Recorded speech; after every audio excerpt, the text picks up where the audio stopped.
नमस्कार दोस्तों, स्वागत है आपका हमारे YouTube चैनल महादेव योगी पर। आज के वीडियो में हम बात करेंगे शारीरिक और मानसिक बल बढ़ाने वाली, निर्भय बनाने वाली मुद्रा गदा मुद्रा के बारे में। जानेंगे गदा मुद्रा किसे करनी चाहिए, कब करनी चाहिए, कितनी देर के लिए करनी चाहिए, किस प्रकार से करनी चाहिए, क्या है इसके फायदे, इन सब के बारे में डिटेल्स में जानकारी लेंगे। तो चलिए शुरू करते हैं। गदा मुद्रा। गदा मुद्रा के शारीरिक और आध्यात्मिक दोनों प्रकार के लाभ है। बहुत ही विशेष मुद्रा मानी जाती है। हनुमान जी की विशेष कृपा रहती है जो भी इस मुद्रा को लगाते हैं उनके ऊपर। हनुमान जी के साथ साथ भगवान श्री राम और भगवान श्री कृष्ण की भी विशेष कृपा रहती है। अगर हम इस मुद्रा के लाभ की बात करें तो इस मुद्रा के अभ्यास से शारीरिक बल बढ़ता है, इंसान बलवान बन जाता है, रोग प्रतिकारक शक्ति बढ़ती है, आप बीमार नहीं पड़ेंगे। इसी के साथ साथ यह मुद्रा नर्वस सिस्टम के लिए भी बहुत लाभदायक मानी जाती है। इस मुद्रा के अभ्यास से आपका मन और मस्तिष्क दोनों मजबूत बन जाते हैं।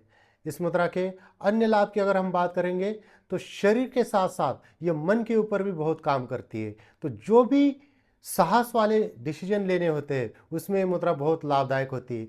जिनको डर बहुत ज़्यादा लगता है, आत्मविश्वास की कमी है, ऐसे व्यक्तियों के लिए यह मुद्रा रामबाण हो जाती है। इस मुद्रा के अभ्यास से आत्मविश्वास में वृद्धि होती है, निर्भयता आ जाती है, मन स्थिर और स्ट्रांग हो जाता है। जो बहुत चंचल रहते हैं, किसी भी डिसीजन पे टिके नहीं रहते, किसी भी कार्य पे टिके नहीं रहते, ऐसे व्यक्तियों के लिए यह मुद्रा बहुत ही लाभदायक मानी जाती है। इसके अलावा जिनको डरावने सपने आते हैं, डर बहुत ज़्यादा लगता है, जैसे सोते हैं डरावने सपने आते हैं, सपने में एकदम से चिल्लाकर उठ जाते हैं, ऐसी स्थिति में डरावने सपने की समस्या में गदा मुद्रा बहुत ही लाभदायक मुद्रा मानी जाती है।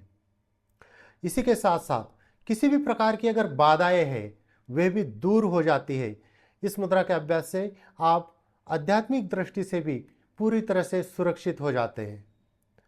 इस मुद्रा का अभ्यास करने के लिए जमीन के ऊपर दरी कंबल या योगा मैट बिछाकर उसके ऊपर सुखासन, पद्मासन, सिद्धासन, वज्रासन में बैठ जाइए। जो लोग नीचे नहीं बैठ पाते वे चेयर के ऊपर, सोफे के ऊपर बैठकर भी कर सकते हैं। अगर आप लाल कपड़ा बिछाकर उसके ऊपर बैठकर इस मुद्रा को करते हैं तो ये मुद्रा और भी ज़्यादा लाभदायक हो जाती है। इस मुद्रा का अभ्यास आपको बस 5 से 7 मिनट के लिए करना है और बहुत सरल सिंपल विधि है इसकी। इसको वैसे अलग अलग दो तरीके से किया जाता है, मैं आपको दोनों तरीके बताता हूँ। बहुत ही इफेक्टिव और सिंपल तरीका है। आपको क्या करना है, अपने हाथों, एक हाथ की, किसी भी एक हाथ की उंगली को इस प्रकार से मोड़ दीजिए और उंगलियों को मोड़ने के बाद दूसरे हाथ से इस प्रकार से पकड़कर अंगूठे इस प्रकार से, तो ये आपका जो हाथ का आकार होगा वो जैसे हनुमान जी की जो गदा का ऊपर वाला भाग है उस प्रकार का बन जाता है। आप चाहे तो इस उंगलियों को भी अंदर कर सकते हैं, लेफ्ट हैंड की या राइट हैंड की, किसी भी तरह से कर लीजिए। अंगूठे आपके इस प्रकार से आएंगे और ऐसा लगाने के बाद इसको रखना है अपने अनाहत चक्र के सामने। यहाँ पर आंखें बंद कर लीजिए, ध्यान आज्ञा चक्र के ऊपर लगाइए।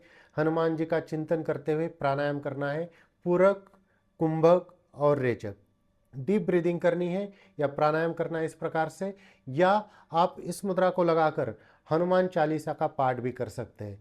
तो अगर आप हनुमान चालीसा का पाठ करते हैं तो आपके जो डरावने सपने हैं, जो आपको कोई भी कार्य करने में डर बहुत ज़्यादा लगता है, घबराए हुए रहते हैं हमेशा, तो ऐसी कंडीशन में ये और भी ज़्यादा लाभदायक होता है। या हनुमान जी का चिंतन करते हुए लंबी गहरी सांसों के साथ भी आप इस मुद्रा को कर सकते हैं, या प्राणायाम के साथ कर सकते हैं, या हनुमान चालीसा का पाठ या किसी भी मंत्र का उच्चारण करते हुए भी आप इस मुद्रा का अभ्यास कर सकते हैं। और जो दूसरा तरीका होगा वो इस प्रकार से, ये उंगलियों को फंसाया ऐसे और अंगूठे इस प्रकार से, तो इस प्रकार से भी लगाया जाता है, या फिर इस प्रकार से उंगलियों को फंसाकर इस प्रकार से भी लगाया जाता है।